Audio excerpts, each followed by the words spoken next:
Right. ఇక్కడ మీకు ఒక చిన్న కథ చెప్తా, వింటారా? తీన్మార్ మల్లన్న ఏం చేస్తా ఉన్నాడు, ఎందుకు ఈరోజు అంబేద్కర్ భవన్లో మీ మధ్యలో ఎందుకు మాట్లాడుతా ఉన్నాడు అనేది ఒక చిన్న కథ చెప్తా. మీ ఇళ్లలో ఎవరికన్నా కోళ్ళు ఉన్నాయా? కోడి పిల్లలు ఉన్నోళ్ళు చేయలేబట్టండి ఒక్కసారి. ఉన్నాయి కదా, కోడి పిల్లలు ఉన్నాయి కదా. అయితే ఒక కోడి ఏం చేసిందంటే, కోడి పెట్ట 10 గుడ్లు పెట్టింది. కోడి పెట్ట 10 గుడ్లు పెట్టింది. ఆ 10 గుడ్లను పొదిగేస్తే ఏమవుతుంది? పిల్లల్ని చేస్తుంది. ఆ కోడి 10 పిల్లల్ని చేసింది. 10 పిల్లల్ని చేస్తే ఒక ఆయన ఏం చేసిండు, రేవంత్ రెడ్డి అసలు ఆయన ఏం చేసిండంటే ఆ కోడిని పొదిగేసిండు. పొదిగేయంగానే పిల్లలు అయినాయి.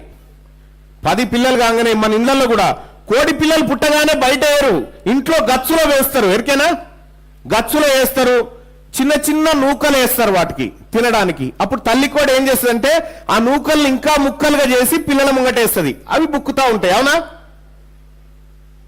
2-3 రోజులు మంచిగా ఆడ వాటర్ కూడా చిన్న ప్లేట్లో వాటర్ పెడతాం, గిన్నెలో వాటర్ పెట్టగానే ఆ కోడి పిల్లలు ఏం చేస్తాయంటే ఈ నూకలు బుక్కిన తర్వాత వాటర్ తాగుతాయి. అట్లా 2-3 రోజులు గడుస్తుంది. 2-3 రోజులు గడవగానే ఆ తల్లి కోడి ఏం చేస్తుందంటే ఆ గచ్చులోంచి పైకి ఎగురుతుంది. గచ్చులోంచి పైకి ఎగరంగానే ఏం చేస్తారంటే పిల్లలు ఏమంటాయి అంటే తల్లిని అంటా ఉంటాయి, ఏందమ్మా నువ్వు పిచ్చిదానవా? రేవంత్ రెడ్డి గారు మంచిగా ఇక్కడ నూకలు పోసిండు, నీళ్లు పెట్టిండు, నీడ పట్టుకుండి తినుకుంటా నీళ్లు దాకా నువ్వేటో గడ్డుపోతున్నావు ఏందమ్మా అని ఈ పిల్లలన్నీ తల్లిని అంటాయి. మీకు తెలియదు బిడ్డ అంటది. మీకు తెలియదు బిడ్డ అంటది. మా అమ్మకు పిచ్చిలేసినట్టుంది, మంచిగా ఇంట్లో ఉండక బయటికి వెళ్ళిపోతుంది. అట్లా ఏం చేస్తుంది, పిల్లల్ని కూడా మెల్లగా గచ్చెక్కిచ్చి 2-3 రోజుల తర్వాత ఇంటి గడప ఉంటుందిగా, బయటి గడప, అక్కడికి తీసుకొస్తుంది. మీ ఇళ్ళల్లో కూడా కరెక్ట్ ఇదే జరుగుతుంది, చూసుకోండి. అక్కడికి తీసుకొస్తుంది కోడి. తీసుకొచ్చి కడప పైకి తల్లి కోడి ఎగిరి దుంకుతుంది. ఎగిరి దుంకి పిల్లలకు చూపిస్తుంటది, ఇట్లా ఎగరాలి, ఇట్లా దుంకాలి అని చూపిస్తూ ఉంటది. అట్లనే తల్లి గడప ఎక్కే కాడ పిల్లలకు చూపిస్తా ఉంది. అప్పుడు పిల్లలు ఎక్కలేక కింద పడుకుంటా ఆగమాగం అవుతా ఉంటాయి. అప్పుడు పిల్లలు ఏమంటాయి తెలుసా తల్లి కోడిని, అమ్మా నీకేమైనా బుర్ర పనిచేస్తుందా? మంచిగా ఆడ రేవంత్ రెడ్డి గారు నూకలు పోసిండు, రేవంత్ రెడ్డి గారు నూకలు పోసి నీళ్లు పెట్టి కడుపు నిండా పెడుతుంటే మమ్మల్ని గిడి తీసుకుపోతున్నావు ఎందుకు, ఈ కష్టపెడుతున్నావు ఎందుకు అని అంటే అప్పుడు తల్లి కోడి ఏమంటదంటే, ఇప్పుడు నూకలు పోసిందని చెప్తా ఉన్నారు బిడ్డ, ఇప్పుడు నూకలు పోస్తాడు తర్వాత కోస్తాడు బిడ్డ మిమ్మల్ని అని చెప్పి చెప్తాడు తల్లి కోడి. దాని తర్వాత ఏమైతుంది, అటో ఇటో చేసి అరుగు బయటికి తీసుకొస్తుంది, వాకిట్లోకి అప్పుడు మన ఇంట్లో ముంగటంతా సాన్పిజల్ని ఆకిళ్ళే కదా, సాన్పిజల్ని ఆకిళ్ళు ఉంటే కోడి ఏం చేస్తుంది అంటే మెల్లగా సాన్పి పొక్కిలు చేస్తా ఉంటది. మీరు చూడండి, పొక్కిలు చేసి చిన్న గింజలు ఏమైనా దొరికితే అప్పుడు తినబెడతా ఉంటది. అప్పుడు పిల్లలు అడుగుతాయి, తల్లి పొక్కిలు చేస్తా ఉంటే అమ్మ ఎందుకమ్మా ఈ బాధ, లోపల మంచిగా రేవంత్ రెడ్డి గారు ఎంత మంచివాడు చూడు, లోపల ఎంత మంచిగా పోస్తా ఉన్నాడు చూడు నూకలు అని చెప్పి చెప్తుంది.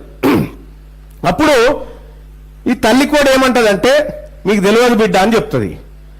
అప్పుడు ఏమైతే కుక్కురికి వస్తుంది, కుక్క కోడి పిల్లల మీద కురుకొస్తా ఉంటే తల్లి కోడి రెక్కలు విప్ప తీసుకొని ఆ కుక్కను తన్నడానికి పొడవడానికి పోతుంది. పోగానే కుక్క భయపడుతుంది, వెళ్ళిపోతుంది. కుక్క భయపడి వెళ్ళిపోగానే మళ్ళా కొద్దిసేపటికి పిల్లి వస్తుంది. పిల్లి రాగానే తల్లి ఏం చేస్తుంది అంటే కొక్కో అనగానే కోడి పిల్లలు అన్ని వచ్చి రెక్కల కింద దాచుకుంటాయి. అప్పుడు పిల్లలు అడిగితే ఏమని తెలుసా, అమ్మా అంత పెద్ద కుక్క వస్తేనేమో వాడిని దన్నడానికి పోయినావు, ఈ చిన్న పిల్లికి భయపడుతున్నావు ఏందమ్మా నువ్వు అని అడుగుతాయి. అంటే అప్పుడు తల్లి ఏం చెప్తుందంటే ఆ కుక్క ఉత్తదే బిడ్డ, వాడిని బెదిరిస్తే పోతాడు, కానీ వీడు అసంటోడు డేంజర్ వీడని చెప్తుంది.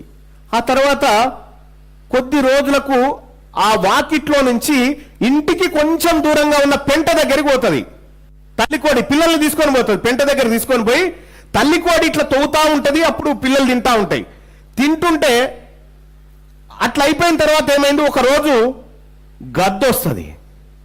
గద్ద రాగానే మళ్ళా కుక్కో అనగానే మళ్ళీ తన రెక్కల కిందికి ఉరికొస్తాయి పిల్లలని. అప్పుడు ఏందమ్మా ఇది అనంటే, మీ జీవితాలు కనెక్ట్ అయితే చూడండి ఇక్కడ. మళ్ళీ కొన్ని రోజుల తర్వాత తల్లి పెంటకాడికి తీసుకుపోతుంది, కానీ అది తవ్వదు. మీరు తవ్వుకోండి, మీరు తినండి అని చెప్తుంది. మీరే తవ్వుకోండి, మీరే తినండి అని చెప్తుంటది పిల్లలకు. అప్పుడు పిల్లలు ఏమనుకుంటే అంటే, అబ్బా మా అమ్మ మారిపోయిందిరా, మా అమ్మ చూడు ఎంత పనికిరాంది, ఎంత తక్కువ అయిపోయింది చూడు, మమ్మల్ని హింసిస్తా ఉంది, మేమే తవ్వుకో అన్నట, మేమే తినన్నట అని ఆ పిల్లలు తల్లిని బదనాం చేస్తాయి. బదనాం చేస్తుంటే అందులో ఒక 5 పిల్లలు ఏం చేస్తారు ఎరికేనా, చీ నీ ఎంటనైతే ఉన్నామమ్మా, ఇక లోపట రేవంత్ రెడ్డి గారే నయం, నూకలు పోసిండు,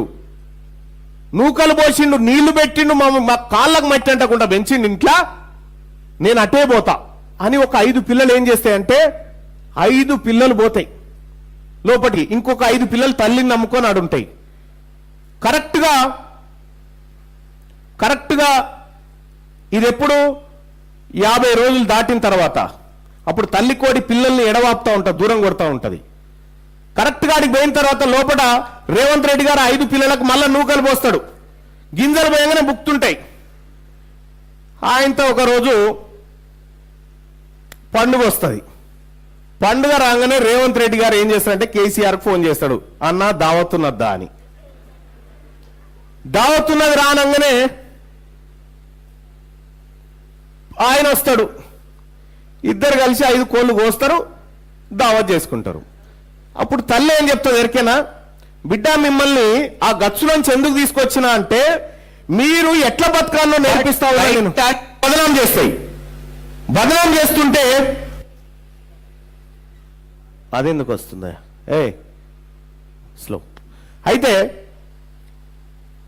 ఈ 5 పిల్లలకు చెప్తుంది, మన మాట వింటే ఆ పిల్లలు బతికేటి, వాటి కాళ్ళ మీద అటు బతికేటి. కానీ ఇవాళ ఏం జరిగిందంటే, ఆ తల్లి కోడి పిల్లల్ని బయట తీసుకొచ్చి, కుక్క శత్రువే, పిల్లి శత్రువే, గద్ద శత్రువే, మీరు వాళ్ళని ఎట్లా ఎదుర్కోవాలో ట్రైనింగ్ ఇచ్చిన బిడ్డ మీకు, మీరు మీ కాళ్ళ మీద బతకడం కోసం చెప్పి తీన్మార్ మల్లన్న కూడా ఈ జంజీ యువతకు మీ కాళ్ళ మీద మీరు బతికేటువంటి ఒక ప్రయత్నం చేస్తా ఉన్నాడు.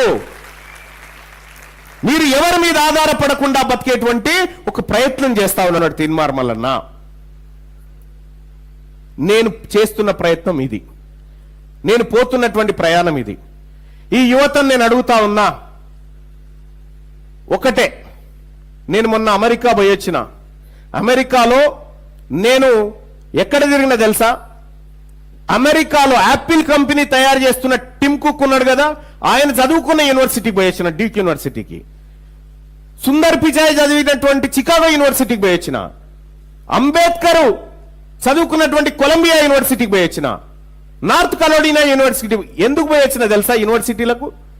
ఎందుకు పోయొచ్చినంటే, నా తెలంగాణ వరంగల్ పిల్లల్ని కూడా ఈ స్థాయిలో చదివించాలి అంటే నేను ఏం చేయాలనేటువంటి అంశం మీద పోయొచ్చిన. మీకో విషయం తెలుసా, మొత్తం ప్రపంచంలో ఉన్నటువంటి అన్ని దేశాల్లో ఉన్నటువంటి జనాభా కంటే 90 దేశాల్లో ఉన్నటువంటి జనాభా కంటే